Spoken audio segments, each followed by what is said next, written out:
هعمل معاكم العيش السوري، بجد تحفة وشفاف جدا وطري.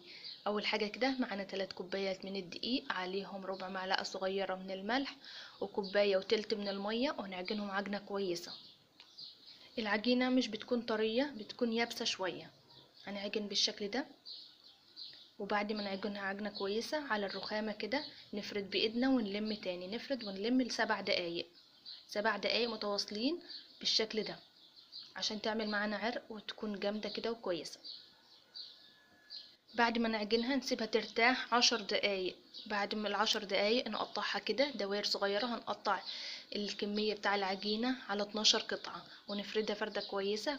بعد ما فردنا العجينة كده شوية، هنعمل 4 طبقات. بين الطبقة والطبقة هنعملين خليط من الزيت والدقيق.